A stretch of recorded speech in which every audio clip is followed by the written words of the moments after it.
about me? Hey there, I'm Sharon Pope.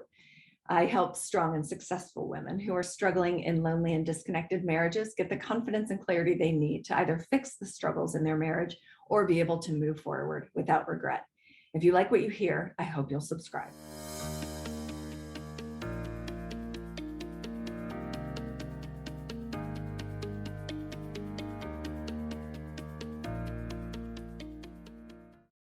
Have you ever asked the question, what about me? When is it my turn? If you found yourself giving and giving to everyone else, and you're wondering, when is it my turn? Then this is going to be important for you to hear. So it's really only inside of our most intimate long-term relationships that we have to navigate the sense of our own separateness as individuals and being part of a couple, which is a third entity, right? It's how do we navigate being part of a couple and maintaining our own individuality, because too much individuality means we're living like roommates. And when we get swallowed up by being part of a couple, that's when we give and give and give, right? And so here's what that looks like. You give, like you have children, you build a home, you build a life, create a family, you raise those children. It's all about what they need. It's all about what the family needs or what the family wants. And you sort of put your needs on the back burner for a while. And it almost feels so natural to do that because we're in that sort of nurturing, caring phase of our lives. And it feels like that's how it's supposed to be until it doesn't anymore, until it feels depleting and exhausting to just be giving and giving and giving all the time. And you look around and you wonder, when is it my turn? The problem is that the people in your life don't actually want you asking that question because they benefit from you subjugating your needs. They benefit from you orienting your life around them. Now, as mothers, we're not going to blame our children. We certainly would never do that.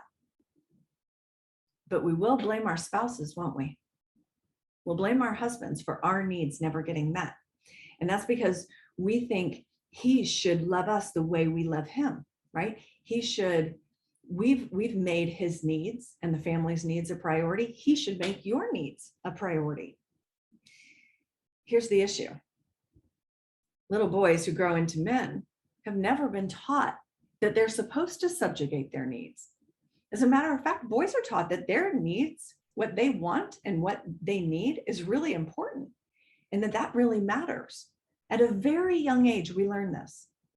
I was reading the book, The Female Brain, and there were some stats in there that just struck me. Did you know that little girls take turns 20 times more than little boys do when they're playing?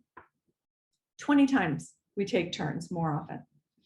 Did you know that little girls begin to avoid conflict and act just to actively preserve harmony because they don't want the conflict in their relationships by the time they're 2 years old? Young boys aren't concerned about conflict. As a matter of fact, they thrive on competition. It's a part of who they are at a very young age. And little girls use collaborative language like, let's play house. I'll be the teacher, okay? We'll form it in the question. And this is when we're little. This is when we're just little. We've learned this from a very young age. And that's why all the caretaking and nurturing that we do as mothers and as women feels so natural to us. But at some point, we ask the question, what about me? And oftentimes, we will blame our spouses for our needs not getting met. Now, I'm not saying he doesn't have a role to play in that. But the problem is, we weren't clear about that. And all those times that we subjugated our needs and we abandoned ourselves and we didn't speak up when we knew we should have, that's on us.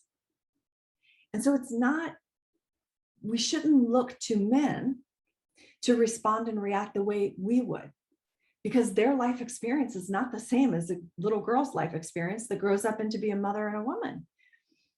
We come from very different places and we react and respond to the world in very different ways. And as women, we've got to get better about honoring our own needs, about telling people what we need and what we really desire for our lives. It's how we let them in. It's how we let people that we love to really know us. Now, I know it feels easier to just blame someone else for your needs not getting met, but we've got to take some ownership in that as well. And we've got to be able to just gently and honestly look at that and go, you know what? I did have some opportunities over the years to not betray or abandon myself or my needs. And maybe the answer to the question of when is it my turn? Maybe the answer is whenever you decide it's your turn. Whenever you decide that it's important enough for you to have a presence in your own life. And while it's lovely to take care of everyone else, it's also a really powerful thing to take care of yourself first, so that then you have something really valuable to give to the people around you that you love. If you have found yourself just feeling like, I don't even know where to begin with that, Sharon. I hear what you're saying and it makes some sense, but where would we even begin? Because this is all my marriage has ever been. This is the dance we've always done, is that I do everything, I take care of everything, and I feel like I don't have a partner. That describes almost every single one of my clients at some point in their lives. And so if you'd like to explore if there is a fit for you and I to work together, I want you to go to clarityformymarriage.com and we'll take the next step and see if there's a fit for us to work together in that capacity.